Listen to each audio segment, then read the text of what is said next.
Hello, Toffees, on a very rainy and dark Merseyside day. The day, of course, of the 247th Merseyside derby. You are listening to the Andy's Man Club Mersey Blue podcast. Okay, so with us today, we have our co-host, Carl. How are you, lad? Not great after watching that first half, but other than that, generally really good. Excellent. And we have, of course, our American correspondent and our transatlantic friend, fellow Blue, Mark. How are you doing over in Los Angeles, my friend? Yeah, well, I gotta say, the weather here is probably a little bit better than what you guys got back at home there. I'm doing okay despite the result. Excellent. Before we start, I'm going to give another quick shout out to our friends in the SoCal Evertonians, who I know Mark has spent watching the match with today. Mark will probably give us a little bit more about them guys. I know he's got a few shout outs to do later. But let's get on with our little analysis, shall we? So the lineup come out. Usual 4-2-3-1. Geordie between the sticks. O'Brien, Tarkowski, Keane, and the returning Mikolenko at left back. Idrissa, Garner Guy, Jimmy Garner in the middle. And then our lovely little midfield line of the little magician, Ilian Njai, KDH in the middle, and of course Jackie G out on the left, all backing up a rather ineffective Beto, but a little bit more about our friend later. So Liverpool started the game really, really well. I thought we were piss poor, I'll be honest with you. They got their reward after 10 minutes, opening the score, and could it have been avoided? I feel personally it probably could. But anyway, just for the record, Mo Salah out on the wing, Mikolenko nowhere near close enough to him. Salah just chips a little ball over defence, beats everybody, it bounces once, and Gravenberger's there, he just fucking lashes it past Pickford, 1-0 to the shite. Like I say, Miko, in my opinion, should have got tighter, but it is what it is, and to be honest, it was deserved. 20-minute mark, I'm going to mention it. The Liverpool fans singing Diogo Jota's song. No real relevance to the game, but, you know, I'm just going to mention that anyway. I thought that was a nice touch. 27 minutes. Jackie Grealish leaves Gravenberg in his tracks. Just leaves him to dead. He passes over to Keane and Dewsbury Hall and he fires wide of the goal, and you think it's just not going to be our day. A couple of minutes later, on the half-hour mark, the shite double the lead. It's Gravenberg this time. He plays a lovely through ball, breaks our defence, just goes straight through the middle, and there's Ekitike. He runs on and he just shoots. I think he actually went 5-hole on Pickford. I think the ball actually goes low through Geordie's legs. That's 2-0, and my heart, like all of you, just sank. I thought, we're going to get a fucking 4-0 pounder here before half-time. Thankfully, it didn't happen that way. We had a couple of chances towards the end of the first half. The little magician, he beat McAllister, he crossed to the near post. There was Beto, who put the ball over the bar. I think it was the second or third missed chance of the game. And Idrissa had a late shot, close on half-time. I think it was KDH who passed him the ball. Half-time, Liverpool 2, Everton 0. And it kills me to say it, but it was a well-deserved half-time lead for the shite. We just weren't in it. Carl, give us your thoughts. I completely agree with you, mate. I think first half is the worst we've played in a long, long time. Thinking back to probably last season, but certainly, well, maybe even Leeds, I'd say it's as close as that, as like how bad we played in the first half. Diabolical. As I said to you off camera before, I think the whole team in the first half just didn't click at all with anything. I think even the likes of Grealish, that we rave about and we love, and Jai the same. When they get the ball, they're not getting the first time crossing. As I said, Grealish, he's not playing for City anymore. He's playing for Everton, who are a few grades lower, to say the least. So he needs to just get that ball in first time and then try and create chances. I mean, as we'll go on to talk about Beto, he just shouldn't be in the squad at the minute. I mean, when you say he puts it in because he scored, 2 in 2 at one point. Now's the time. He hasn't scored in 2 or 3 games. Drop him. Give Barry a start. When Barry came on for the second half, I know he didn't score. He didn't really have a major chance, but he was involved in the game and the hold-up play was better. Hence our play in the second half was much better. Yeah. All agreed. Marco, give us your thoughts. Yeah, I have to make an admission here. I've been up all night working, and then, for us, the game came on at 04:30.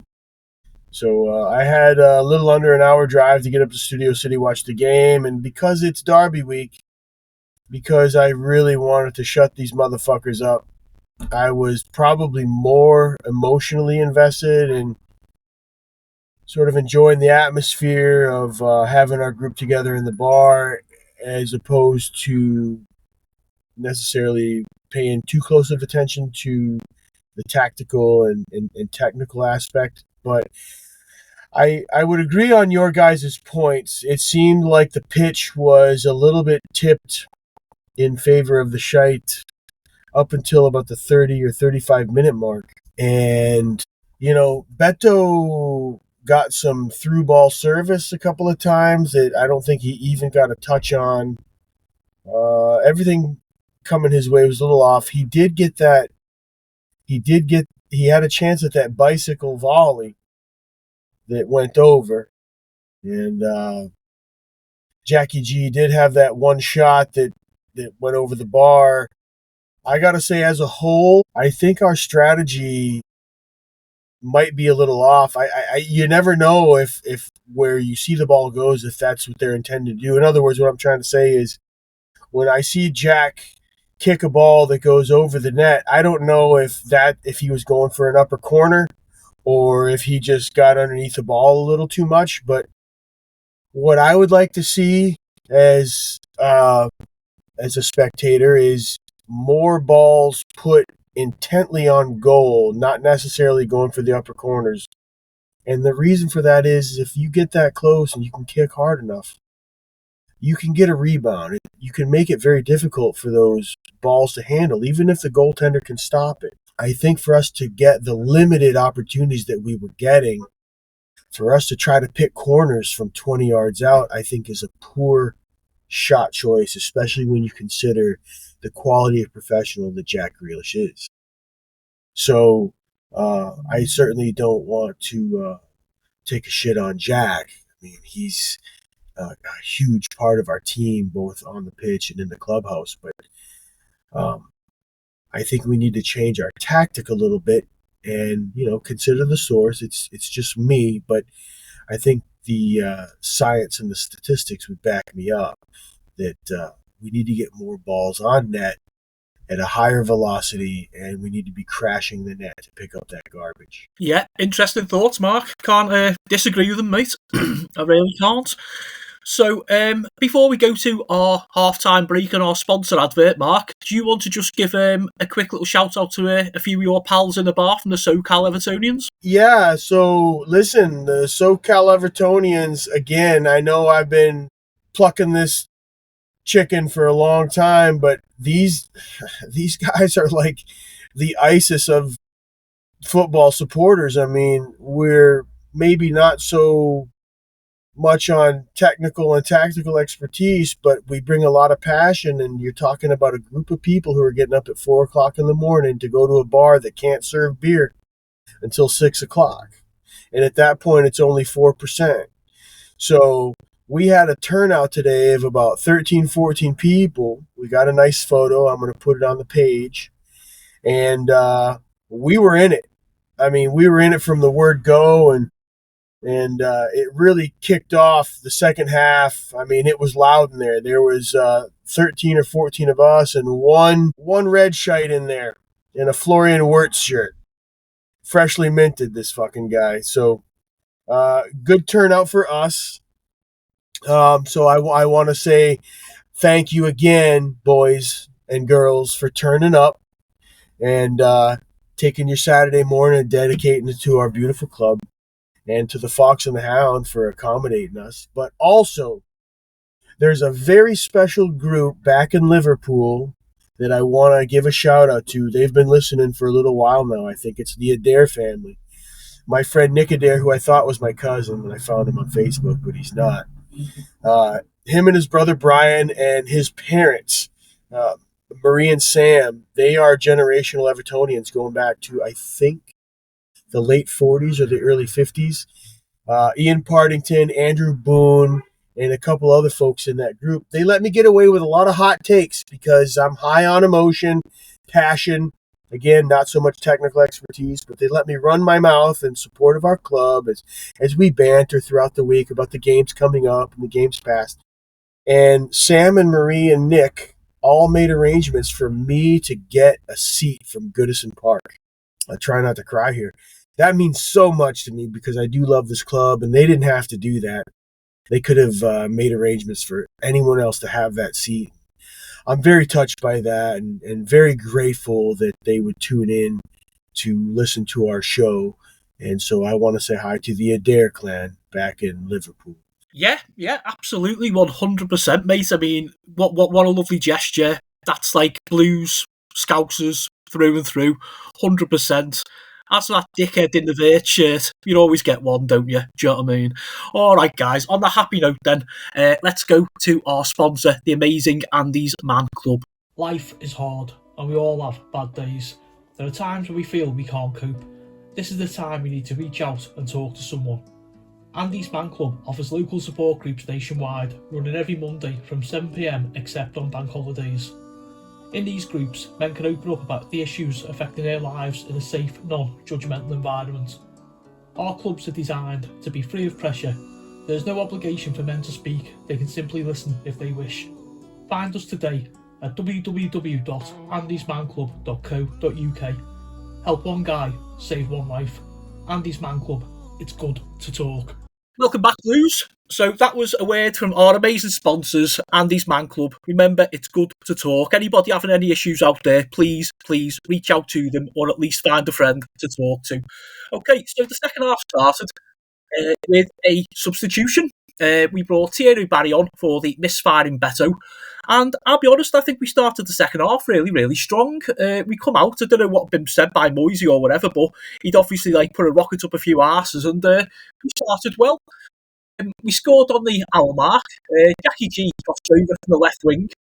William Njai just cushions an absolutely beautiful ball down. He rolls it into the path of Idrissa Gana Gay.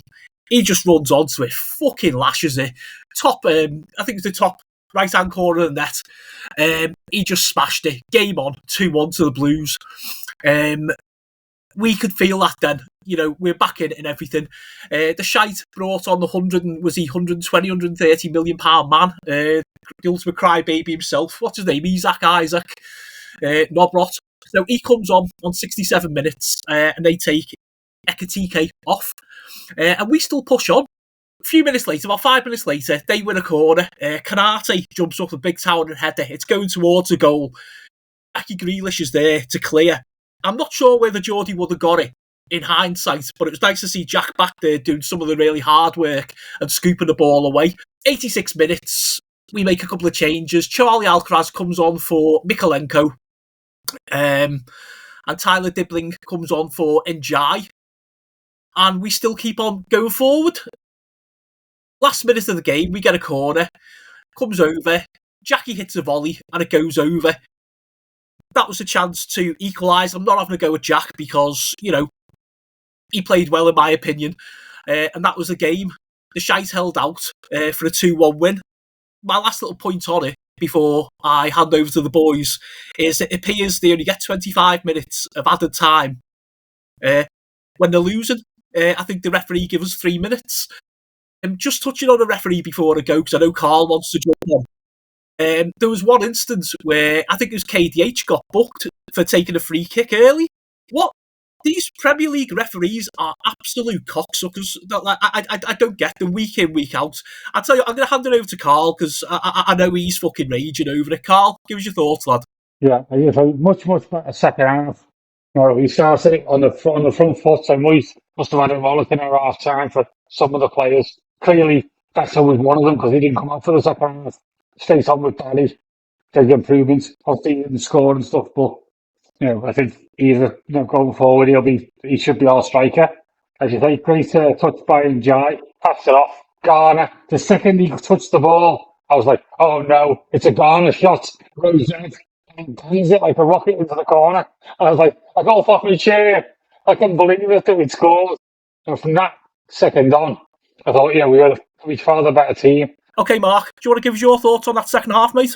Yeah, listen, I kind of feel like if we played the first half the way we played the second half, that we come away from that match with a point. I haven't had a chance to look at the SofaSport stats yet, but I kind of feel like the pitch was actually tilted in our favor for the second half. At the very minimum, we had 50% of the possession. I know there was a stat line that came up on the television in the bar that said we had something like 300 passes in comparison to their 350 passes. And when you consider how poor those first 30 minutes were, I think that's pretty telling. We looked very evenly matched. We looked threatening. That was a banger of a goal from Ghana. Love to see him get it. I wish soccer was a bit more like hockey, where you could give 2 assists out, because the second assist would have gone to Jack Grealish. He got the touch that went on to, I forget who got it to Ghana, but Jackie had a role in that goal once again. I didn't think the officiating was necessarily poor, but I thought it was a little bit bizarre. What's the deal with, letting Liverpool run, kind of, waste time a little bit, and then like someone in our SoCal Evertonian group, Mark Muir, brought up that there was 3 minutes alone in this bullshit around not playing the free kick until the referee blew his whistle nonsense. You know what I'm saying? So, I don't like to blame officiating. I typically think that you need to play above it, but 3 minutes of fucking added time? That's it? What happened last week in Burnley?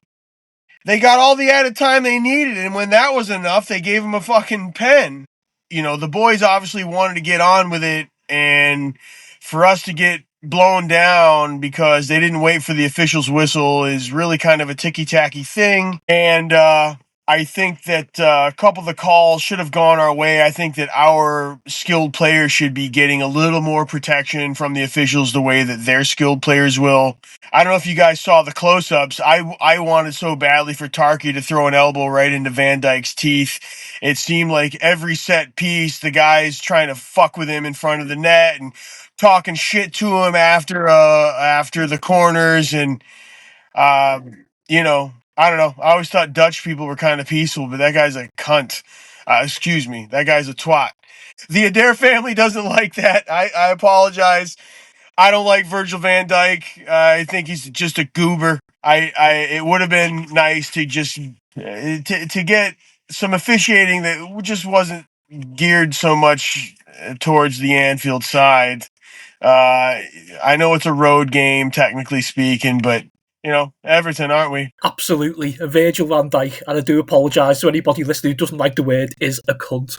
So, just giving my final roundup.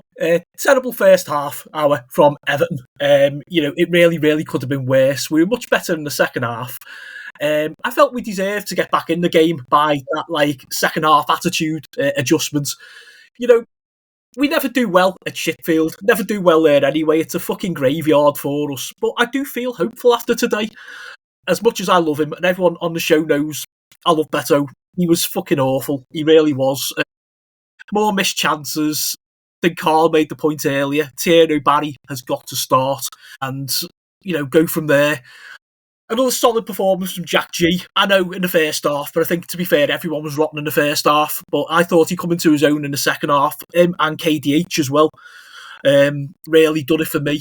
Lovely goal from Ghana. Do you know what? 2-1 defeat. Could easily, with the last kick by Jack Grealish, the volley that went over from the corner, have been 2-2 like back at the old lady last season. But, Joe, I'll take it. I'll take it, because after 30 minutes, I thought we were going to get lit up fucking 5 or 6-0. Do you know what I mean? We move on, boys. Wolves in the Carabao Cup on Tuesday evening. Mark, give us your final thoughts. Yeah, I don't want to bag on the boys too bad. I don't want to say that those first 30 minutes were bad. It seemed like we were apprehensive, like we were afraid to try to make through passes. We were afraid to go upfield. We made so many backward plays to Jordan so that he could kick up a long ball and that we could, try to win that battle further down the pitch. just not the style of play that I like, and I think it cost us. But on emotions aside, I like the way this team's going, and I've been getting a lot of feedback from my people over here on this side of the pond that's saying, yeah, we lost, but we're looking a whole lot better than we have. We got a few more bricks in the wall. This thing is coming together, and while it's always nice to beat the shite, Rome wasn't built in a day. And it's a whole different story than it was last season. We can't expect to be, knocking off the top team right out the gate of this new season. So I'm staying positive, and I want you guys to stay positive. And I think all in all, despite the results, we're moving in the right direction, and that's just what we need to focus on, fellas. Yeah, couldn't have put it better myself, mate. Carl, give us your final thoughts on this narrow derby defeat, buddy. Yeah, I completely agree with both of you guys. I think, as I said earlier, our season's not going to be defined by this result. We're going to go onward and do better against the next few teams. I think, I'll say West Ham is next in the league. Now week on Monday, and then we've got Palace after that, both at home at the Dixie. So I'm expecting at least 6 points from them too, and then that'll push us into the higher echelons of the league. After like 5-6 games, when you can start to look at the league taking shape. At least we're not in the bottom 3, 4, 5. The only thing I will say is I'm hoping on Tuesday when we play Wolves, they're going to have like Sam Larson play. I think he's just signed a 5-year deal. So he's going to be there. He wasn't there the last time, and we struggled a little bit with them at certain times. So I'm hoping we can get Branthwaite back, because I think, as well as Michael Keane's done this season, without Branthwaite, you're going to get less balls back to Pickford, because he can play. He's a ball player in that defence. So, pass it to him and he'll play it forward rather than back and back and back to Pickford again and then taking it long. So if we can get him back, that'll be another positive, and then move on from there. But overall, generally a decent performance, even not decent result. Yeah. I'm gonna basically agree with you both there, and I'm gonna stay totally positive after all of this. No, I was just gonna say on that Palace note, because we're in America and we don't, the culture's a little different. The Evertonians don't have their own bar, and each club doesn't have their own bar, so on and so forth. We share it. It's the soccer bar, right? It's the footy bar, right? So there's one Palace fan here in Los Angeles that comes into the bar and he sings that fucking Glad All Over song 100 times throughout the match. It's just him singing at the top of his lungs. And I'm hoping when we do face those guys next week, we don't have to hear it except for one time at the beginning of the game, because it's absolutely obnoxious. I love the original cut, right? But not hearing this bellend sing it at the top of his lungs. So I'm hoping that we hold him to 0 goals and run it up on them. And they are last year's FA Cup winners, yeah? Right. So I think to have a good showing against them will be a feather in our hat. And we have some things to build on. So yeah, I was just smiling, Mark, during that last little section where you were saying about the Palace fan there with the song. I work with like a load of Reds, and I'm always walking around the staff flat singing Jordan Pickford's song, and I piss them cunts off because none of them will even give me like a Liverpool song back. All right, on that little note before I start breaking into JP's song, we're going to leave it there for today. Carl, thank you as always, mate. No problem, mate. My pleasure. Bring on the Wolves on Tuesday. Yeah, let's have it. And Mark, thank you again, as always, mate. An absolute pleasure. Yeah, thanks for having me. You guys know I love doing this, and I'm sorry for my poor connection. And I'm here and trying to contribute as always. And I think we got good things to look forward to. And thanks again for having me. So let's leave it there. The Red Shite have the bragging rights because of 30 minutes today. But you know what? I've got one message for you Red cunts. Up the fucking toffees!